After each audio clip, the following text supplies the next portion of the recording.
Mobile journalist YouTube channel நேயர்களுக்கு குடியாத்தம் குமரன் முதல் வணக்கத்தை தெரிவித்துக் கொள்கிறேன். நண்பர்களே, இன்றைக்கி ஒரு பரபரப்பான செய்தி. இன்றைக்கி பரபரப்பான செய்தி என்னன்னு கேட்டால், காலையில் மிகுந்த மரியாதைக்குரிய முன்னாள் முதலமைச்சர் அண்ணன் ஓபிஎஸ் அவர்கள் தலைவர் தளபதி முன்னிலையில் அறிவாலயத்தில் கழகத்தில் இணைந்தது. அது குறித்து நம்ம பேசிட்டோம். இதே மொபைல் ஜேர்னலிஸ்ட்டை பேசிட்டு எல்லா சேனலையும் பேசிட்டேன். இப்போ இன்னொரு பரபரப்பான செய்தி என்னன்னு கேட்டால், நான் தான் பெண்களுக்கு தெய்வம், நான் தான் பெண்களை பாதுகாக்க போகிறேன், எனக்கு பெண்கள் மீது என்றைக்கும் ஒரு மரியாதை உண்டு, அம்மா எப்படியோ அந்த மாதிரி மனைவி கூட நமக்கு அப்படின்னு பெண்களுக்கு விரோதமான ஆட்சி நடத்துது திமுக, தீய சக்தி. நான் வந்தால் பெண்களை மதிப்பேன்னு ஒரு தற்குறி அந்த குடிகாரன் பொம்பளை பொறுக்கி அந்த ஜாடு மாடு பாடுகா லக்காடி படுஸ் பையன் அந்த விஜய் பேசினே இருந்தானா, நான் அதுக்கு பதில் கொடுத்தேன். ஏண்டா 4 பொம்பளைங்க கூட படுத்துக்கிற, தண்ணியை போட்டு நீ என்னடா பொம்பளைங்களை பாதுகாப்பு கொடுக்க போகிற? உன் மனைவி சகோதரி சங்கீதாவே உன் கூட எங்கேயோ வெளியே இருக்கிறாங்க, அவங்கள தத்தளிக்க வச்சுட்ட. பாவம், அந்த அம்மா எங்கேயோ ஒரு பக்கறாங்க, பசங்க எங்கேயோ ஒரு பக்கறாங்க. கட்டணம் பொண்டாட்டி வீட்டில் வச்சு சோறு போடாதவனி, அப்பா அம்மா வீட்டில் வச்சுருக்கு தெரியல, உன் பையன் உன் கூட இல்லை, உன் பொண்ணு உன் கூட இல்லை, எவ்வளோ கூட நடிகைகள் கூட குடும்பம் நடத்திட்டு இருக்க, தண்ணியை போட்டு நடிகைகள் கொடுத்து கிடக்கிற, நீ என்னடா பெண்களை பற்றி பேசுகிறேன்னு நான் அவனுக்கு அடிக்கடி பதில் கொடுத்தா. அவன் என்னை பற்றி போய் கம்ப்ளைண்ட்டெல்லாம் கொடுத்து என்னென்னோ பண்ணானுங்க அந்த பொறுக்கி பசங்க, தமிழக வெத்து கழகத்தில் இருக்கிற அந்த பொறுக்கி பசங்க. இது மொபைல் ஜேர்னலிஸ்ட் மூலமாக நான் ஒன்று சொல்கிறேன். என்னன்னா, இவன் பெண்களை பற்றி பேசுகிறான், நடிகை திரிஷாக்கும் இவனுக்கும் தொடர்பு இருக்குதுன்னு எல்லாரும் பேசுறதுக்கு அது பெரிய அரசியல் ஆகிட்டாங்க. பாஜக தலைவர் ஏடிஎம்கேலேருந்து போன நயனார் நாகேந்திரன் அவர் ஏதோ சொல்லிட்டாராம், நீ முதல்ல திரிஷா கிட்டேருந்தே வெளிவான்னு. அவர் நமக்கு ஆகாதவர் தான், பிஜேபி தான். அதை உடனே அதுவும் அரசியல் ஆகிட்டாங்க. அவர் திரிஷாவை பத்தினி ஆகிட்டாங்க. ஆமாம், எல்லாம் சேர்ந்து திரிஷாவை பத்தினி ஆகிட்டாங்க. நீ பேசாத திரிஷா பத்தினி என்னை கூப்பிட்டு சொன்னாங்க. சரி, பேசல விட்டுருப்பாங்க.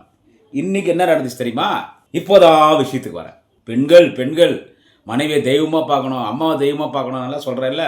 தந்தை சொல் மிக்க மந்திரம் இல்லைன்னு இவன் தற்கொலை விஜய் சொல்கிறான்ல.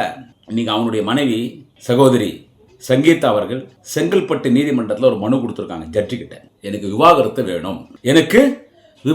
வேணும், என் கணவர் விஜய் திருமணத்துக்கு மீறிய உறவில் இருக்கிறார், ஒரு நடிகையோட குடும்பம் நடத்திட்டு இருக்காரு.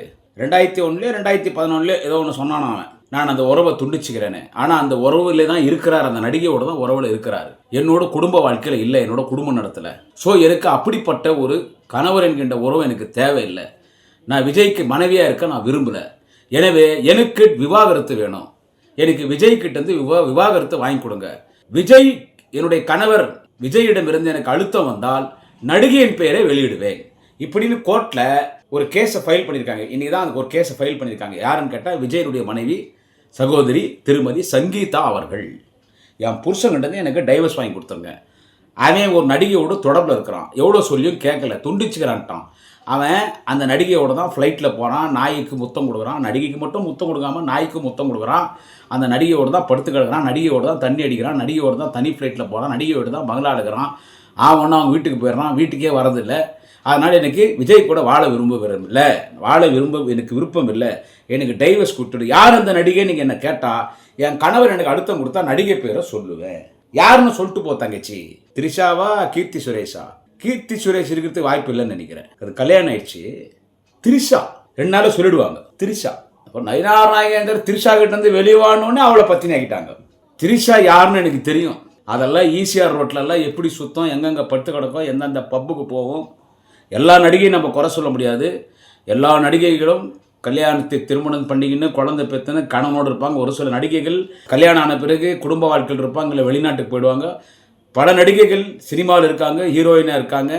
அவங்க எல்லாம் கல்யாணம் ஆகி கூட நடிச்சுட்டு இருக்காங்க, நல்ல குடும்ப பெண்களாக இருப்பாங்க. நம்ம எல்லாரையும் குறை சொல்லிடக்கூடாது. இந்த திரிஷாவை நயனார் நாகேந்திரன் அவர்கள் திரிஷாவிலிருந்து விஜய் வெளிவானவுடனே அவளை பற்றினே ஆகிட்டாங்க.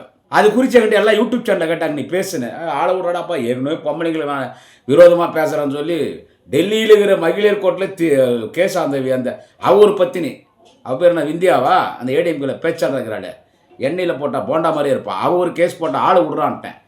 இப்போது அவங்க மனைவி சங்கீதாவே சொல்லிட்டாங்க நடிகையோடு தொடர்பில் இருக்கிறாங்க. அட XYZ யாரோ ஒன்று.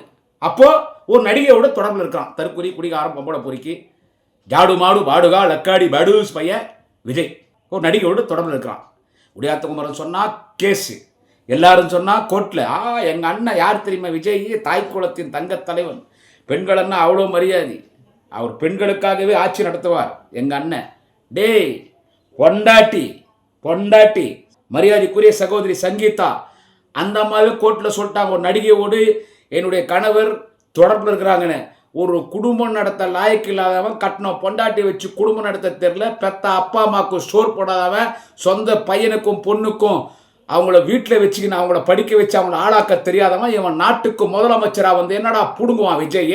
டே எங்கள் தலைவர் தளபதி பாடுறா, எங்கள் தலைவர் தளபதி, எங்கள் தலைவர் தளபதி, எங்கள் தலைவர் தளபதி, தேச தலைவர் தளபதி அண்ணன் ஸ்டாலின் அவர்கள், தலைவர் தளபதி அவர்கள் ஒரு நல்ல குடும்ப தலைவன். ஃபர்ஸ்ட் நீ நாட்டுக்கு தலைவனாக வரதுக்கு முன்னால பெத்த அப்பா அம்மாவுக்கு நல்ல பிள்ளையா இருக்கணும், கூட பிறந்தவர்களுக்கு நல்ல சகோதரனா இருக்கணும், கட்டிய மனைவிக்கு நல்ல கணவனா இருக்கணும், மனைவியை மதிக்கணும், பெத்த பிள்ளைங்களுக்கு நல்ல அப்பாவா இருக்கணும், உன் கடமை குடும்பத்துல சரியா செய்யணும், உன் குடும்பத்துக்கு நீ நல்ல தலைவனா, நல்ல பிள்ளையா, நல்ல புருஷனா, உடன் பிறந்த சகோதர சகோதரிகளுக்கு நல்ல சகோதரன், நல்ல குடும்பஸ்தனா இருந்தாதான் நீ நாட்டுக்கு நல்ல தலைவனா வர முடியும். பார்த்தா நீ இங்கேயே உனக்கு ஓட்டம் வந்துருச்சே, வேர்லே புழுகுதே. பொண்டாட்டி மதிக்காம பொண்டாட்டி துரத்திட்டான், அப்பா அம்மா துரத்திட்டான், புள்ளிங்களை துரத்திட்டு பனைய ஒரு பங்களால பொம்பளைங்களோட படுத்து கிடக்கிறான், திரிஷாவை பர்மனண்டா வச்சுனுக்கிறான். அதுபாக அந்த கீர்த்தி சுரேஷ் கல்யாணம் ஆயிடுச்சு.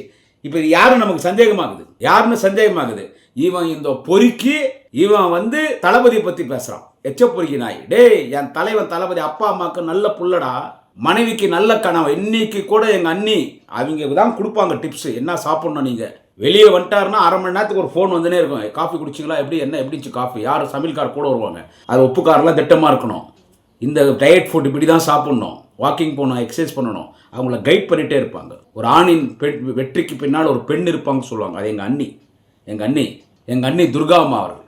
அவர் ஒரு முதல் நல்ல பிள்ளை, தாய் தந்தைக்கு, மனைவிக்கு நல்ல கணவன், பெத்த பிள்ளைங்களுக்கு நல்ல தந்தை, ஒரு நல்ல குடும்ப தலைவர், நல்ல குடும்பஸ்தன். அதன் பிறகுதான் நாட்டுக்கு தலைவன் ஆனார். இன்னைக்கு உலகம் போட்டுக்கிற சிறந்த தலைவராக இருக்கிறார். ஆனால் அவங்க அத்தா விஜய் நீ என்னடா திருப்பி அப்தான் சொன்னேன், உன் மனைவியே ஒரு நடிகையோடு தொடர்பில் இருக்கிறா, எனக்கு வேணாம் டைவர்ஸ் கொடுத்துருங்க அப்படின்னு சொல்லிட்டா. இப்போது இந்த இப்போ அதை பேசுகிறாளுங்களே, என் புருஷனை கூட எனக்கு விஜய் தான் பிடிக்கும், சிச்சாலும் அந்த கூலிங் கிளாஸ் போட்டு போடி ரூட் கிளியர் ஆயிடுச்சு போ. சிவாஜி கிருஷ்ணமூர்த்தி சொல்லிட்டாராம், விஜய் பிடிக்கும்னு சொல்கிறவங்களாம் பணியூருக்கு போங்கடி, பங்களாவில் பல ரூம் இது போய் பட்டுங்கன்னு. என்ன தப்பு, அவர் ஒன்றும் எல்லாரையும் சொல்லையே, எல்லா பெண்களையும் சொல்ல. இப்போ நான் வந்துட்டு பெண்கள் விஜய்க்கு பின்னால் போகிற ஒரு கூட்டம் காம கூட்டம்னு பேசிட்டோம், அது போலீஸ் ஸ்டேஷனில் கம்ப்ளைண்ட் கொடுத்தானுங்க, பெண்களை மதிக்கலோட காத்தா விஜய் என்னாவான். இப்போ சொன்னா இல்லை எனக்கு புருஷனோட விஜய் பிடிக்கும் கேட்கேன்னு சிச்சா இல்லை போ ரூட் கிளியர் ஆச்சு. அவள் இன்னொருத்தி சொன்னாலே எனக்கு கல்யாணம் 22 வருஷம் ஆச்சு, இப்போ விஜய் லவ் பண்ணுறான், அவங்க கூட குடும்பம் நடத்தி புள்ள பெற்றுறான், இப்போ போடி ரூட் கிளியராக இருக்கும். இன்னொருத்தி தாலி அவுத்து போட்டா பார், போ ரூட் கிளியராக இருக்கும். என்னது போ ரூட் கிளியராக இருக்கும் போ. எவெல்லாம் ஐலோ விஜய் நம்ம பின்னால் போனீங்க. இன்னொருத்தி என் குழந்தை ஐசியூவில் செத்து போச்சு, செத்தாலும் சாப்பிட்டோம், நான் வந்து விஜய்க்கு தான் எனக்கு வேணும்னு இல்லை, இப்போ போ ரூட் கிளியராக போ பணியூர் பங்களா போ. இன்னொருத்தி நான் எக்ஸாமுக்கு கூட போகல, ஃபைல் ஆனாலும் பரவாயில்ல, விஜய் தான் வேணும்னு இல்லை, 4 செட்டு துணி எடுத்து அவனே வாங்கி தரோம் போ, எல்லாம் பணியூர் பங்களா போ. ஏன்னா அவங்க அந்த அந்த அந்த சிஸ்டர் சங்கீதா டைவர்ஸ் கொடுத்துட்டாங்க. இப்போ போங்கடி, யாரா போங்கடி, விஜய்னு புருஷன் முன்னாலே எனக்கு அவன் தான் பிடிக்கும், அவன் தான் பிடிக்கும், அவங்க கூட 10 புள்ளை பெற்றுக்கு விரும்புகிறேன். இன்னொருத்தி சொன்னான் எனக்கு விஜய் 2வது அப்பான்னா. பாவிங்களா, எனக்கு விஜய் 2வது அப்பான்றாங்க ஒருத்தி, அவங்க அம்மாவே கொச்சப்பட்டுட்டான். இந்த மாதிரி கூட்டங்கள்லாம் இருக்குது இல்லை. இவன் பெண்களுக்கே மரியாதை தராமல் பொண்டாட்டியே இன்னைக்கு போய் டைவர்ஸ் ஒன்று கேட்டிருக்குது. ஒரு நடிகையோட தொடர்பு இருக்கிறான், அவன் எனக்கு ஏதாவது அழுத்தம் கொடுத்தா நடிகை யாருன்னு சொல்லுவேன்னு அந்த சிஸ்டர் சங்கீதா சொல்கிறாங்க. நான் சொல்கிறேன் நடிகை யாருன்னு. 2 பேர், கீர்த்தி சுரேஷ், திரிஷா. நமக்கு தெரிஞ்சு கீர்த்தி சுரேஷ் கோவாவில் கல்யாணம் ஆயிடுச்சு, என் கணக்கு கரெக்டாக இருந்தால் திரிஷா. நானே சொல்லிடுறேன், மரியாதைக்குரிய சகோதரி, நல்ல குடும்ப பெண், நல்ல முடிவு எடுத்திருக்கீங்க சங்கீதா சிஸ்டர். இந்த நிமிடம் வரை விஜய்க்கு மனைவியாக இருக்கிற சங்கீதா சிஸ்டர் அவர்களே, அந்த நடிகை திரிஷா கல்யாணம் ஆயிடுச்சு. கீர்த்தி சுரேஷ் இப்போ ஒழுங்கா இருக்கும்னு ஒரு அபிப்பிராயத்தோடு கீர்த்தி சுரேஷ் பேர் சொல்ல, ஏன்னா கல்யாணம் ஆயிடுச்சு. திருமணத்துக்கு முன்னாலே எப்படியோ இப்போ கல்யாணம் ஆயிடுச்சு. அதோட கல்யாணம் இவனே பண்ணி வச்சுக்கிறான், யார் விஜயை பண்ணி வச்சுக்கிறான். அப்போ யாராக இருக்கணும், திரிஷாவை தான் இருக்கணும் சொல்லிடுவாங்க. சகோதரி சங்கீதா விஜயனுடைய மனைவி சொல்லிடுவாங்க. அதனால விஜய்க்கு சொல்கிறேன், இனிமே தீய சக்தின்னு சொன்னீங்கன்னா விஜயை செருப்பால் அடிப்பேன். மாத்தா செருப்புக்கு ஆட பொம்பளை பொறிக்கினேன். இவன் பின்னால் அந்த திட்லாட்ட சுற்றிக்கிற ஆதவஜன், அவன் ஆதவஜனா கூட அவன் பொண்டாட்டி செருப்பில் ஆதவஜனாக்கெல்லாம் அவன் பொண்டாட்டி செருப்பில் எங்கள் அப்பா கிட்டலாம் எடுத்துன்னு போய் விஜய் கிட்ட கொடுத்துட்டு என்னடா பண்ணுகிற பொறம்போக்கு நாயன்னு சொல்லி செருப்பில் அவனை மதிக்கிறது இல்லை. என்ன சொல்கிறது, அவன் புஷி ஆனந்த அவன் சொல்கிறான், உங்களை யாராவது திமுககார சீன்னா எனக்கு ஒரு ஃபோன் போடுங்க. 2000 பேர் வந்து நிற்பாங்க, ஊம்புவாங்க, பிடுங்குவாங்க. இந்த பொம்பளை பொறிக்கு விஜய்க்கு 2000 பேர் வருவாங்க. அவன் தாயோலி மணியோ லயோலி மணி அவனோ அந்த காட்டு பண்ணிக்கும் காட்டு எருமைக்கும் பிறந்த மாதிரிக்கிற அந்த ராஜமோகன், லவடா மயூர்மோகன், இவனுங்கெல்லாம் விஜய் அப்பா அவர் பெண்களுக்காக ஆட்சி நடத்துவார், பெண்களுக்காக ஆட்சி நடத்துவார். செருப்பால் அடிக்குது பாரு அவங்க பொண்டாட்டி சங்கீதா. இவன் தளபதி தீய சக்தின்றான், திமுக தீய சக்தின்றான். டே உங்க அத்தா உங்க அம்மாவில் டே நடிகர் விஜய் நீ உன் மனைவிக்கு தீய சக்திடா, அதான்டா டைவர்ஸ் கேட்டிருக்காங்க சகோதரி சங்கீதா. உங்க அப்பனுக்கு நீ தீய சக்திடா டே விஜய் தற்குறி. உங்க அம்மாக்கு நீ தீய சக்திடா டே விஜய் தற்குறி. உன் புள்ளைக்கு நீ தீய சக்திடா டே விஜய் தற்குறி. உன் பொண்ணுக்கு நீ தீய சக்திடா டே விஜய் தற்குறி. ஒரு குடும்பத்தை ஒழுங்கா நடத்த முடியல, பெத்த அம்மா அப்பாவுக்கு நல்ல புள்ளையா இருக்க முடியல. தங்கமான ஒரு மகாலட்சுமி மாதிரி ஒரு மனைவி உங்க அப்பா அம்மா பார்த்து கட்டி வச்சாங்க. அந்த மனைவிக்கு நல்ல புருஷனா இல்லாம அவ கூட படுத்து கிடக்குற நீ வந்து நீதாண்டா தீய சக்தி. நீ வந்து பெண்களுக்கு ஆட்சி நடத்துவானா பார்த்துக்குங்க. 2 நாள் நடிகை பேர் சொல்லுவாங்க. நானே சொல்லிட்டேன் திரிச்சான்னு. அதான் அந்த பொண்ணு கல்யாணம் ஆயிடுச்சு, கீர்த்தி சுரேஷ். இல்லை வேற யாருன்னா இன்னும் எத்தனை பேர் இருக்காங்கன்னு தெரியல அவங்ககிட்ட. இவன் நாட்டுக்கு முதலமைச்சர் வருவானா? உங்கள் விஜய் உங்க கூட இருப்பான். எத்தனை பேர் கூட இருக்கிறானோ பணியூர் பங்களால. இதை தெரியும் சொல்கிறேம்மா. அவன் தான் வேணும்னு சொல்கிறீங்கல்ல, பேசுகிறீங்களே யூடியூப்லலாம். போங்கடி, எல்லாம் ரூட் கிளியர் ஆயிடுச்சு, டைவர்ஸ் கொடுத்துட்டாங்க. போரிக்கு பையன் தற்குறி உங்கள் அம்மாவில் பொண்டாட்டி வச்சு குடும்பம் தெரியாதவன் இவன்லாம் திமுக பற்றி பேசுகிறான். போடா புறம்போக்கு தற்குறி விஜய். வணக்கம், குடியாத்த குமரன். நாளை இன்னொரு பதிவிலே சந்திக்கிறேன்.